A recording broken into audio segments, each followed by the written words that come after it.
curling looks Canadian, but it's actually one of the most Scottish sports on earth. And not only that, it might be the only Olympic sport where physicists still argue about how it really works, which is kind of wild because on the surface, it looks so simple, right? Everybody jokes about it in videos.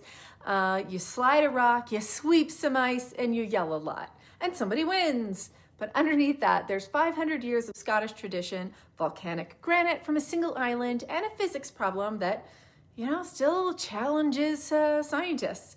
I'm Kate, this is Fansplain Me. I break down the most colorful and unbelievable stories in sports. So follow along, tell me what I got right, or fansplain me in the comments.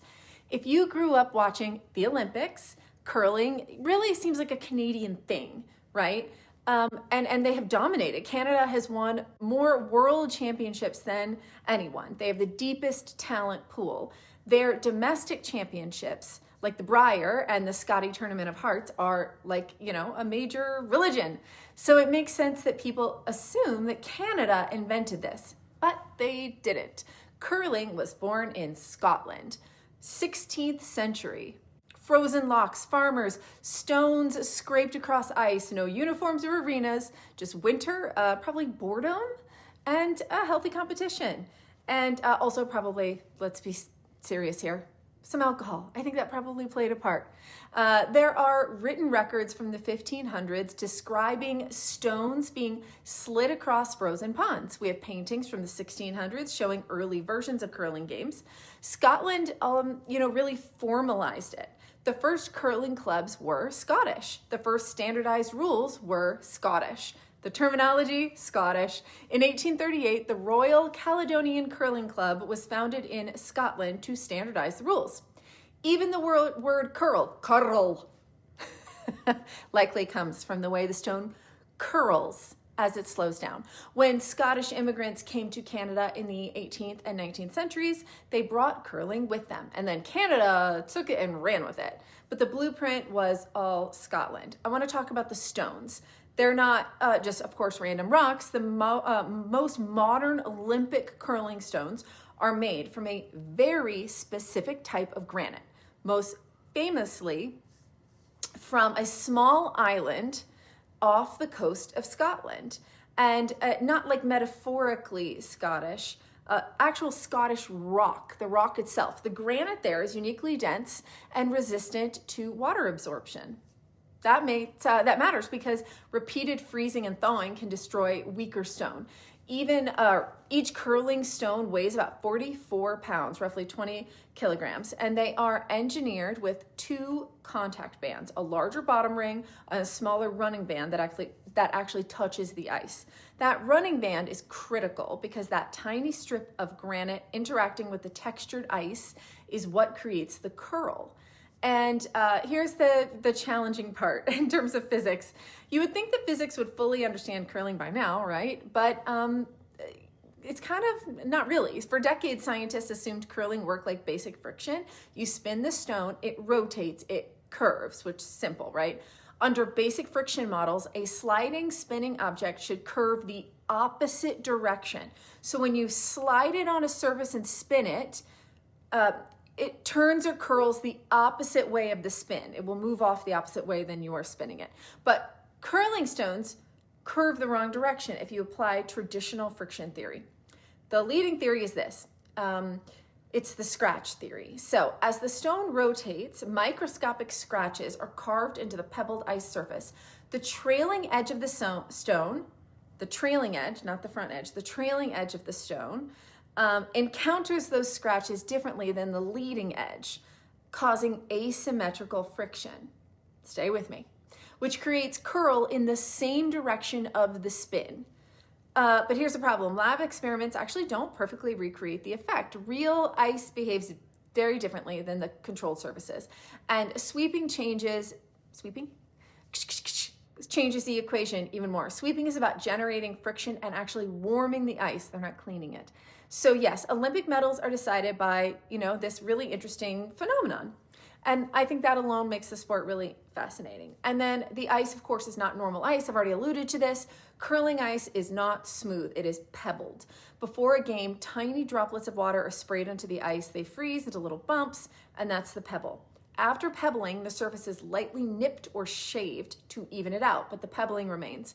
The rock doesn't glide across flat ice. It hops across microtexture. Sweeping doesn't push the stone. As I said, it slightly melts the pebble, reducing friction and controlling distance and curl. And this is where curling separates from most sports. If you've ever overheard a curling team captain or the skip on TV yelling, "Hurry, hurry, hard!" I've said that a time or two, but I wasn't curling. It's just about friction, people. Physics, sports friction, not brute strength. It's precision engineering happening in real time.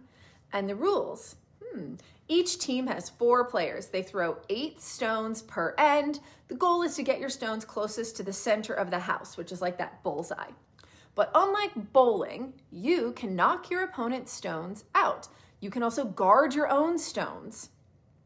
You can freeze to another rock. Strategy matters more than power. There's also the hammer, the last rock advantage, which statistically increases scoring probability. Modern teams analyze hammer efficiency percentages like baseball teams analyze OPS or on base plus slugging.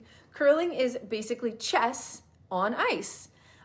So it feels Canadian because Canada has really it's become a part of culture, and they've built arenas and created youth systems, and they televised it and kind of made it mainstream, but they did not invent curling. They just, they've just made it, they're really good at it.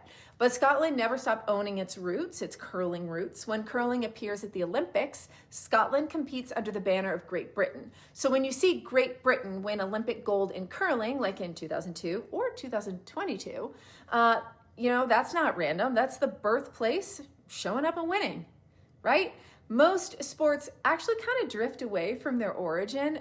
Basketball left Canada and became very American, right? Baseball left England and became the American pastime. Soccer left England and became global. But curling, the birthplace, still competes at the highest level, and that's kind of rare. It's one of the few Olympic sports where the origin country, stayed strong.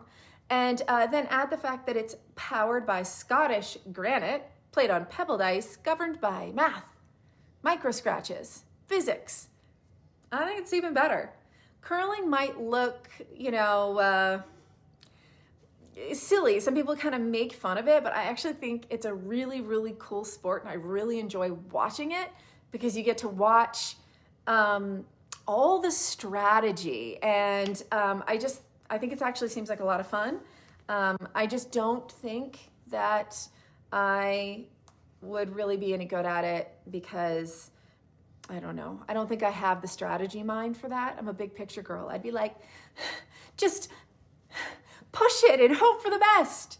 So I'm probably not going to win the Olympics anytime in curling, but if you've ever thought about joining curling, you should see if there's a local club. It is a pretty cool sport. And we'll see, go Scotland, go United Kingdom, go Canada, and let me know what other Olympic sports maybe don't get enough action or don't get enough coverage or are very misunderstood. There's a lot of niche ones and there's new ones that pop up every year. Do you have one you love that you think I should cover? Let me know. Did I get anything wrong about curling? I think I covered it, but maybe I didn't. Let me know. Fansplain me in the comments.